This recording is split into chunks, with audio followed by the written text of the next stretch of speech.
जादुई कपकेक का झरना। कई वर्ष पहले एक खूबसूरत परीलोक बसा हुआ था। परीलोक में एक नायरा नाम की परी अपनी छोटी बहन के साथ रहती थी। वो दोनों मिलकर कपकेक बेचा करती थी। वो पूरा दिन कपकेक बनाती और शाम को बाजार जाकर बेच देती। इस तरह से वो काफ़ी ज़्यादा पैसे कमाती थी। एक दिन उनके पास में ही एक बड़ी सी कपकेक की दुकान खुल जाती है। अब जब उनके सामने इतनी बड़ी कपकेक की दुकान खुल चुकी थी तो उनकी बिक्री बंद हो जाती है। दीदी कुछ तो करना होगा, ऐसे कैसे चलेगा। हम जितने भी कपकेक बनाते हैं उनमें से सिर्फ कुछ ही बेच पाते हैं, बाकी सभी तो खराब हो जाते हैं, तो सारे ही फेंकने पड़ते हैं। क्यों ना हम किसी दूसरी जगह पर कपकेक बेचना शुरू कर दें। मुझे लगता है ऐसा करना ठीक है, पर हम दुकान लगाएंगे कहाँ, वो तो हम कल सोच ही लेंगे। चलो अभी खाना खाकर सो जाते हैं, काफी देर हो चुकी है। दूसरे दिन दोनों कपकेक बेचने के लिए अच्छी जगह ढूंढने लगती हैं। काफ़ी ज़्यादा तलाश करने के बाद आखिरकार उन्हें अच्छी जगह मिल जाती है। सामने ही स्कूल था। दीदी मुझे लगता है ये जगह कपकेक बेचने के लिए बिल्कुल सही लग रही है। यहाँ तो ढेर सारे बच्चे भी आएंगे जो हमारे सारे कपकेक खरीदेंगे। तो ठीक कहती है। तभी वहाँ एक परी आती है। क्या हो रहा है यहाँ? तुम दोनों यहाँ क्या कर रही हो? भागो यहाँ से। यहाँ पर मैं अपनी स्वीट्स की दुकान लगाती हूँ जो सारे बच्चे लेते हैं। तुम तो मेरा काम ही बंद करवा दोगी। नहीं आंटी, ऐसी बात नहीं है, वो हम तो साइड में ही कपकेक बेचेंगे। नहीं, एक बार मैंने कहा ना, नहीं मतलब नहीं। दोनों उदास होकर वहाँ से चली जाती हैं। दीदी अब हम क्या करेंगे? कपकेक बेचने के सहारे ही तो हमारी जिंदगी चलती है। अगर वही नहीं बिकेंगे तो हम क्या करेंगे। अब तो हमारे पास पैसे भी खत्म होने को आए हैं, तो चिंता मत कर, हम कोई न कोई रास्ता ढूंढ ही लेंगे। दोनों वहाँ से अपने घर की तरफ निकल जाती हैं, पर रास्ते में ही रात हो जाती है। तभी रास्ते में ही उन्हें एक बूढ़ी दादी दिखाई देती हैं। सुनो बच्चों, क्या तुम दोनों मेरी मदद करोगी? जी दादी कहिए, क्या काम है? वो मेरा घर यहीं आसपास है और रात होने की वजह से मुझे कुछ दिखाई नहीं दे रहा, तो क्या तुम मुझे मेरे घर तक पहुंचाने में मेरी मदद करोगी? ठीक है दादी। दोनों परियां उन बूढ़ी दादी को उनके घर तक पहुंचा देती हैं। क्या हुआ है? तुम्हारी आवाज से तो लगता है कि तुम दोनों बहुत ही परेशान हो। तुम चिंता मत करो, तुम मेरे बताए हुए रास्ते पर जाओ, तुम्हारी सारी परेशानियां दूर हो जाएंगी।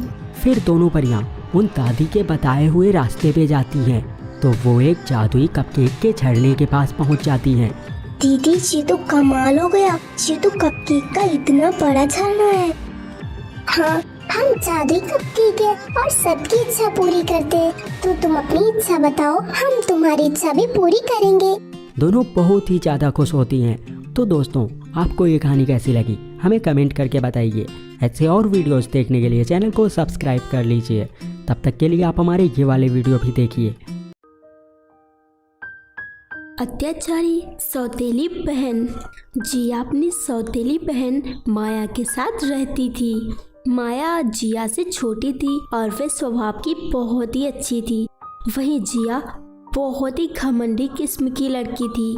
वह उसे बिल्कुल भी पसंद नहीं करती थी। और कुछ साल पहले जिया की माँ माया को एक अनाथ आश्रम से लाई थी और जिया उनकी अपनी बेटी थी।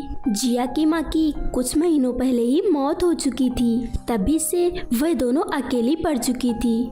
इसी तरह से एक दिन, दीदी मुझे अकेले सोने में डर लग रहा है, प्लीज आप मेरे साथ चलिए। क्यों, कोई चुड़ैल है जो तुझे खा जाएगी, या फिर तू कोई बच्ची है? तू अब बच्ची नहीं है, समझ गई? जाकर चुपचाप सो जा वरना मर जाके। पर मेरी नींद खराब मत कर, समझ में आया? अब जा यहाँ से। फिर दूसरे दिन, दीदी मुझे भूख लगी है। तो मैं क्या करूं? जो खाना है ना चुपचाप से जाकर बना ले, और हाँ मेरे लिए भी बना लेना। पर मुझे खाना बनाना नहीं आता।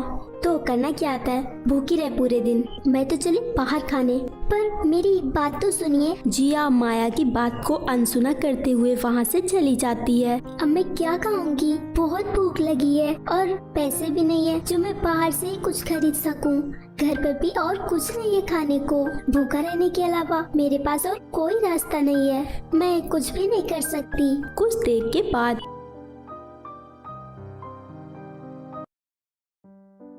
दीदी आप मेरे लिए भी कुछ लाई है ना खाने को? क्यों लाती मैंने पहले ही कहा था कि मैं कुछ नहीं लाऊंगी, तो नहीं लाई। अब मुझे परेशान मत कर, पर मुझे बहुत भूख लगी है, मैंने सुबह से कुछ नहीं खाया। जब तक तुझे खाना नहीं मिलेगा तू तो मुझे चैन से रहने देने से रही। मेरे लिए तो यही अच्छा होगा कि मैं तेरे लिए खाना बना ही दूं।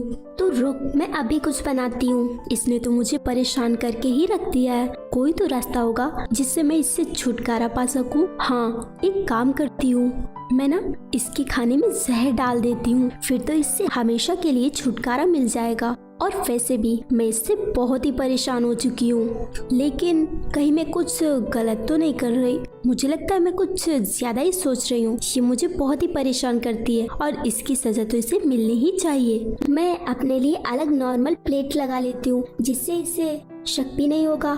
ये ले, ठूस जितना ठूसना है। अरे नहीं, मैं तो भूल ही गई, ये दोनों प्लेटें तो सेम ही है। मैंने जहर किस में मिलाया है? अब मैं क्या करूँ? दीदी आप भी खाइए। हाँ मैं अभी खाती हूँ। मुझे लगता है जो उसके पास प्लेट है उसी में जहर है। ये सोचकर जिया परी खाना खाने लगती है, पर थोड़ा सा खाते ही अचानक से उसकी हालत बिगड़ने लगती है और वे बेहोश हो जाती है।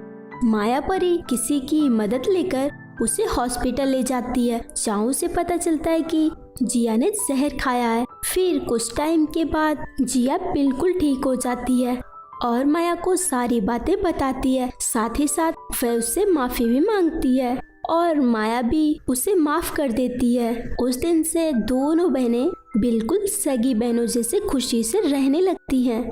सो फ्रेंड्स, अगर आपको ये कहानी अच्छी लगी हो तो वीडियो को लाइक कीजिए, चैनल को सब्सक्राइब कीजिए और हमें कमेंट करके ज़रूर बताएं कि आपको कहानी कैसी लगी। परी के जादुई झुमके। शिवानी परी अपनी छोटी बहन श्रेया के साथ रहती थी। उसके माँ पापा की कुछ साल पहले ही मौत हो चुकी थी, इसीलिए वे दोनों बहनें ही एक दूसरे का सहारा थी। शिवानी काम पर जाती थी और अपनी छोटी बहन श्रेया को पढ़ाती थी। दीदी कल स्कूल में फैशन कंपटीशन है, तो मुझे एक ड्रेस चाहिए क्योंकि मैं भी कंपटीशन में हिस्सा लेना चाहती हूँ। ठीक है, तू चिंता मत कर, मैं कुछ करती हूँ। दूसरे दिन शिवानी जहाँ काम करती थी उस घर पर जाती है। मालकिन, क्या आप मुझे अगले महीने की तनख्वाह इस महीने ही दे सकती हैं? वो क्या है ना, मेरी बहन को एक ड्रेस चाहिए, बस इसीलिए। क्या कहा? 2 दिन पहले ही तो मैंने तुझे इस महीने के पैसे दिए थे और अब तुझे एडवांस में भी चाहिए। जितना काम करती है ना, चुपचाप उतने ही लेती जा। एडवांस में लेने के लिए यहाँ कोई पैसों का पेड़ नहीं लगा है जहाँ से मैं तुझे तोड़कर दे दूंगी। अब जाकर अपना काम कर, और अगर नहीं करना है ना तो निकल जा यहाँ से। पर मालकिन, मुझे पैसों की बहुत जरूरत है। एक बार में बात समझ नहीं आती? फिर शिवानी घर के सारे काम खत्म करके अपने घर के लिए निकल जाती है। अब मैं श्रेया के लिए ड्रेस कैसे लूंगी? और ड्रेस तो कम से कम 1000 रुपए की मिलेगी, उतने पैसे कहाँ से लाऊं, समझ में नहीं आ रहा। तभी वहाँ एक दादी आती है। क्या हुआ बेटा, तुम इतनी दुखी क्यों हो? तो शिवानी परी उन दादी को सारी बात बताती है। बस इतनी सी बात, तुम मेरे साथ चलो। पर कहाँ दादी? चलो तो बताती हूँ। दादी, आप मुझे यहाँ क्यों लेकर आई हैं? 1 मिनट रुको। चलो, ये एक जादुई झुमका है, इसे पहनकर तुम अपने मन में जो भी सोचोगी वह सब पूरा हो जाएगा। क्या सच में दादी? हाँ बिल्कुल, अब तुम इसे लेकर अपने घर जाओ। फिर शिवानी परी घर आकर उन झुमकों को पहनती है और उन झुमकों की मदद से श्रेया परी के लिए एक ड्रेस भी लाती है। दीदी, ये सब सच में हो रहा है? मुझे तो यकीन ही नहीं हो रहा। अब सब कुछ अच्छा ही होगा और हमें जो भी चाहिए होगा वो सब हमारे पास होगा। हाँ बिल्कुल, तू चिंता मत कर। उस दिन से वे दोनों बहनें खुशी से रहने लगती हैं। सो फ्रेंड्स, अगर आपको ये कहानी अच्छी लगी हो तो वीडियो को लाइक कीजिए, चैनल को सब्सक्राइब कीजिए और हमें कमेंट करके जरूर बताएं कि आपको कहानी कैसी लगी।